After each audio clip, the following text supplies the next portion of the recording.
have the King of Wands, a fire sign energy. And the Two of Wands, a fire sign. Wow.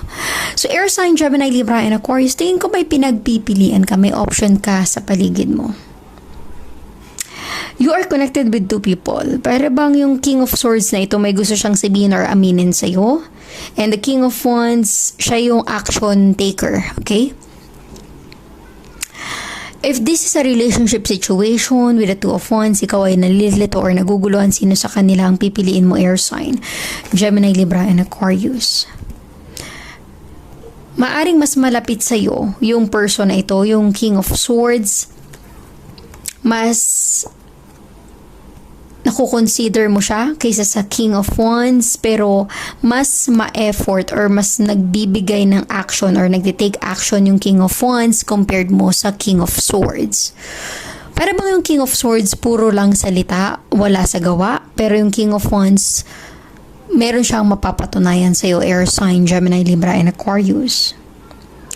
It feels like yung Two of Wands, meaning to say you are in a long distance connection sa taong ito, sa dalawang tao na connected sa'yo, na-involved sa'yo, air sign. Ikaw ay nalilito or naguguluhan sino yung i-consider mo or sino yung nafe-feel mong sincere. Okay, again, the King of Swords, parang magaling sa words, puro sa salita, wala nga lang gawa. Pero yung King of Wands, hindi siya magaling sa words, pero sa action niya pinapatunayan na siya ay sincere or talagang itong King of Swords, yung King of Wands na ito is a go-getter. Okay, action taker.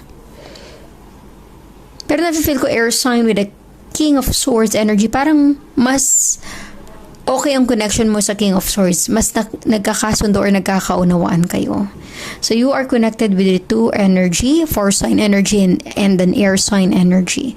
Resonate as it is. Maaaring kayo involved sa Aries, Leo, Sagittarius, or sa Gemini, Libra, and Aquarius, kapwa mo air sign. Kaya kayo nagkakasundo ng person na ito, yung King of Swords. Give me the Four of Swords for air sign, Gemini, Libra, and Aquarius. Give me the Four of Swords.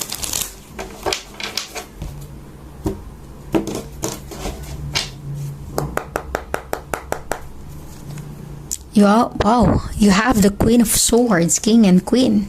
It really feels na sa yung energy ito. And you have the Taurus. This is a strong earth sign energy. Posible ang iba sa inyo ay connected with an